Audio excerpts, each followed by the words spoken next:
Everything is coming to a time where prophecy and man's inability to live on earth in a spiritual way will come to a crossroad of great problems.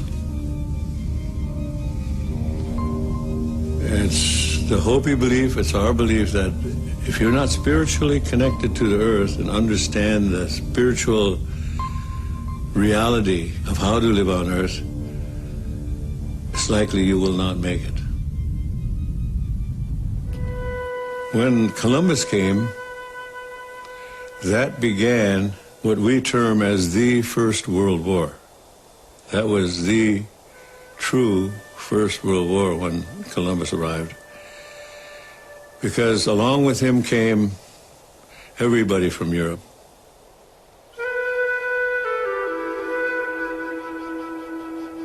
By the end of the Second World War, we were, in America, we were only 800,000. From 60 million to 800,000, so we were almost exterminated here in America.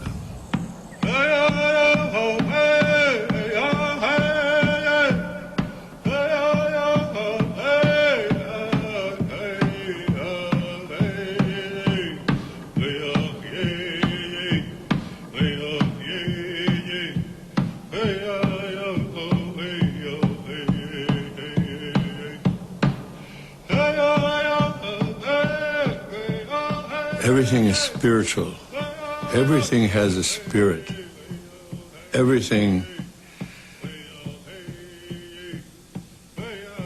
was brought to you by the Creator, the one Creator. Some people call him God, some people call him Buddha, some people call him Allah, some people call him other names. We call him Tonkashila, grandfather.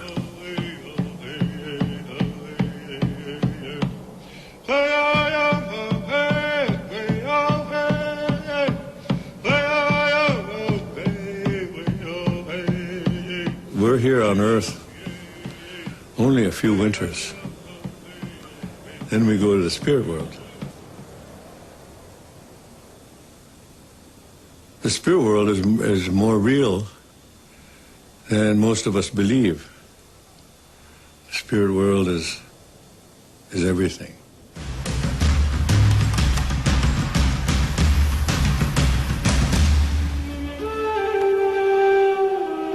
Over 95% of our body is water.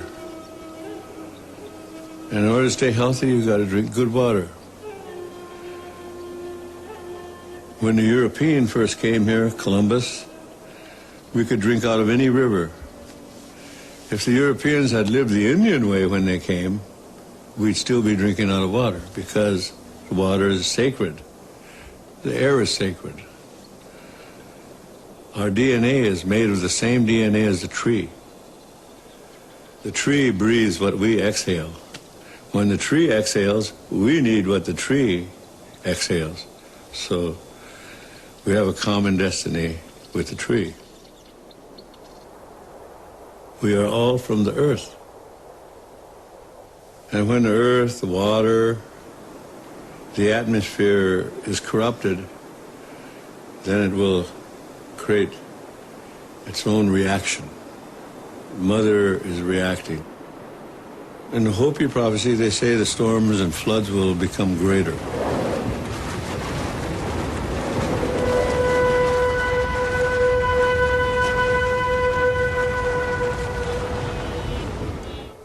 To me, it's not a negative thing to know that there will be great changes. It's not negative. It's evolution.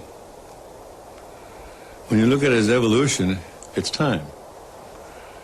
Nothing stays the same. So, if we're going to reconnect with the cosmos, if we say, I want to be who I really am and connect with all that exists, then that intent will draw to us the experiences necessary to achieve that. All the time, every time. And I'm waiting for it. And what we need to do to achieve that connection is to clear out that cesspit level of low vibrational emotion. All those things within us which we've gone into denial about. Like, I'll just change the subject, mate, don't want to talk about it. And so we draw into our lives people, experiences, what have you, that make sure that we can no longer do that. That this has to come out and be processed, and we have to clean out all this emotional debris that's disconnecting us from who we really are.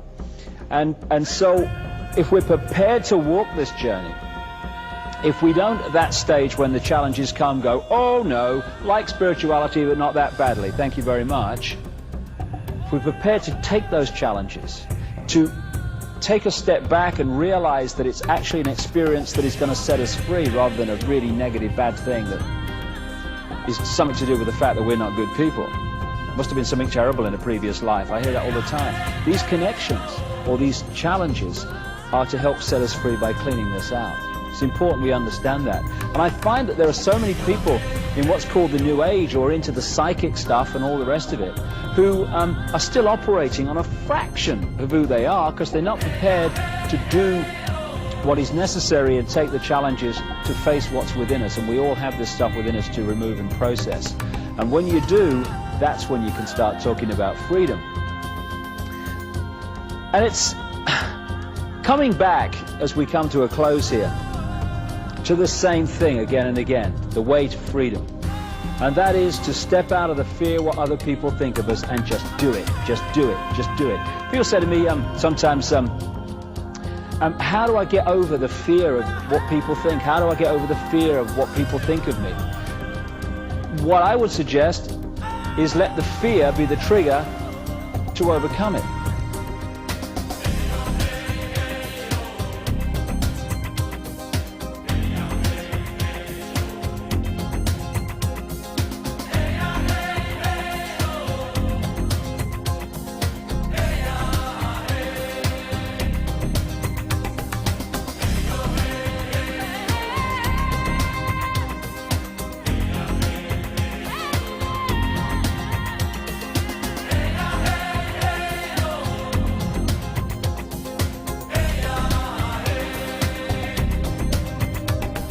So if you're in a situation where you're thinking, oh, well, I'd love to say this, but what will they think? Just say it. Just say it. If the people around you cannot respect your right to be you, then what are you worried about? What they think of you for? And if you're in a situation where I'd love to do this, this is what I like to do, but what will they think? Just do it. Just do it. Just do it. And when you get into that just do it mode, just do it mode, just do it mode, some very interesting things start to happen. First of all, you're following your intuition, your heart, your connection with out there, and you're letting that be your guide. Just do it intuitively.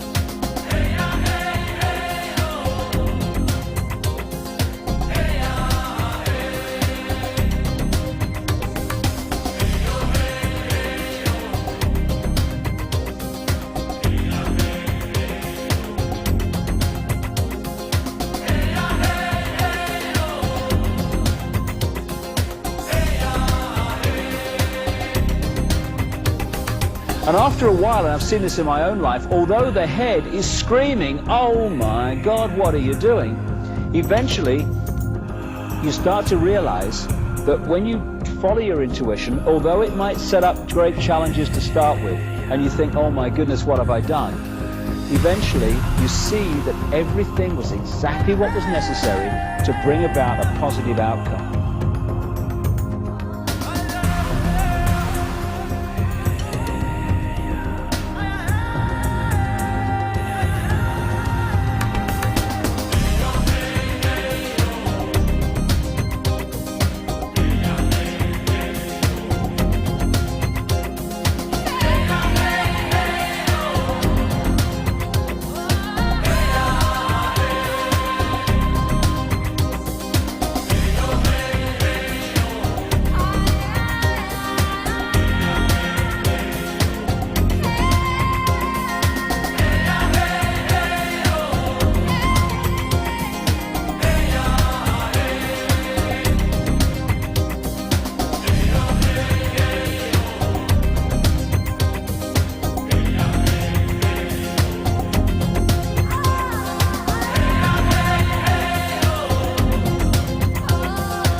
And after a while of doing this, of just doing it, your mind, your head starts to look at this, and it realizes that every time you follow your intuition, although it's a challenge, eventually everything works out tremendously well. And what happens then is the head and the heart come into sync, and what you think and what you feel become the same thing. And that's when we start to connect with who we really are and the true nature of our power to manifest our own destiny. Just do it.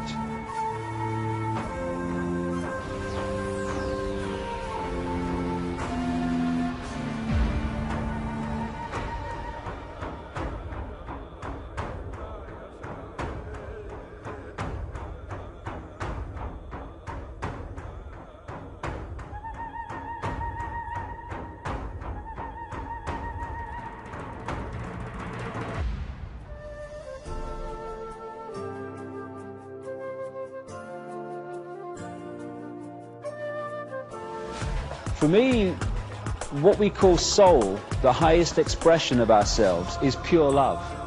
I don't care who you are, what your background is, what you've done. I don't care if you're Henry Kissinger or George Bush or David Rockefeller or the Queen of England or any of these guys that have been manipulating the world and still are.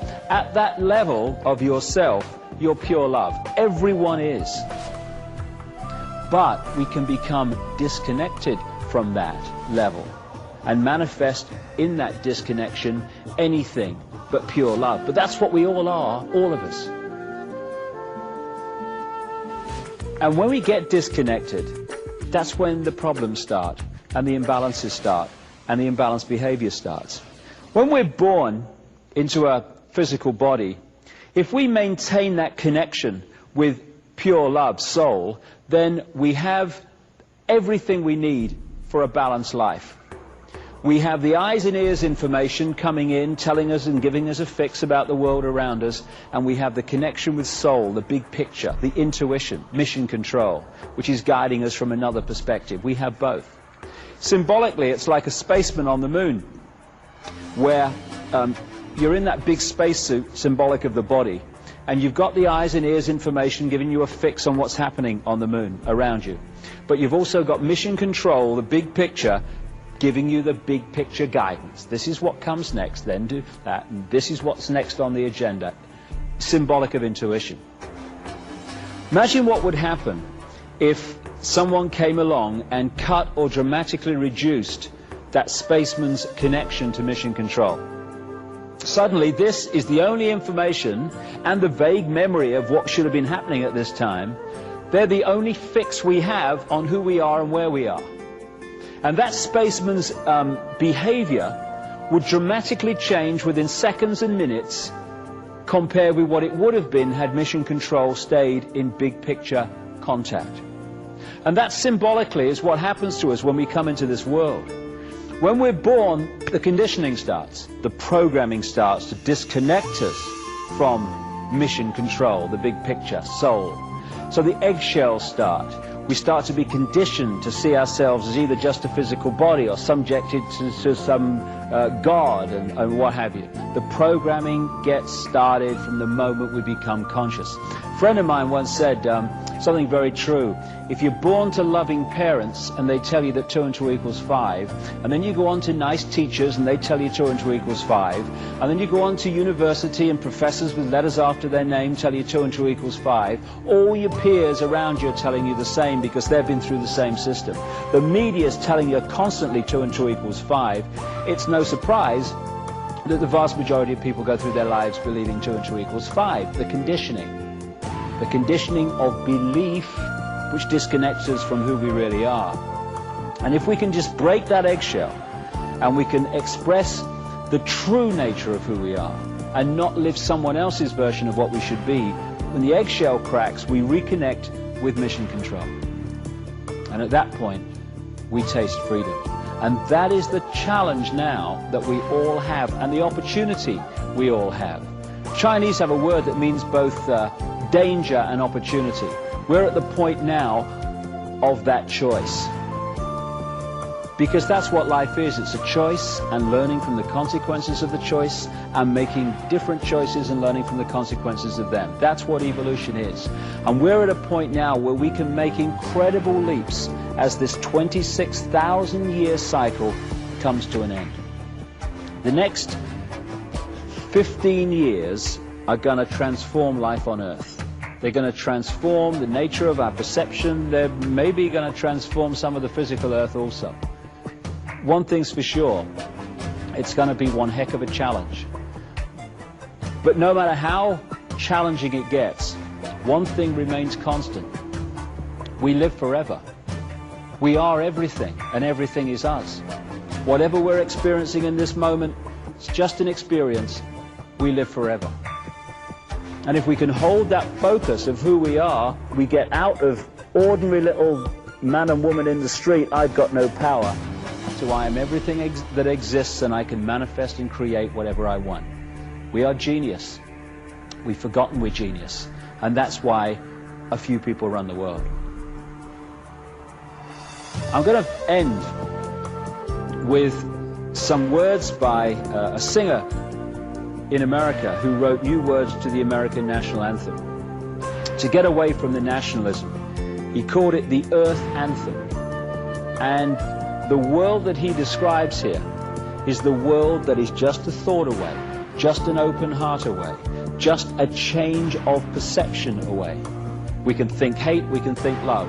We can create a world dominated by hate and fear, or we can create a world dominated by love, compassion.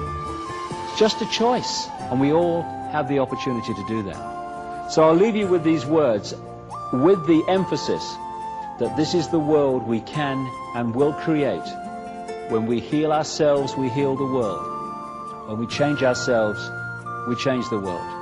When we love ourselves, we love the world. And when we love the world, it manifests in a very different form to the one I've been talking about these hours over these thousands of years of manipulation.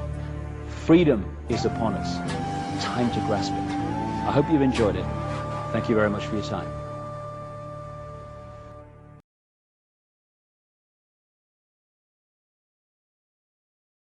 You should treat all things as spirit. Realize that we are one family.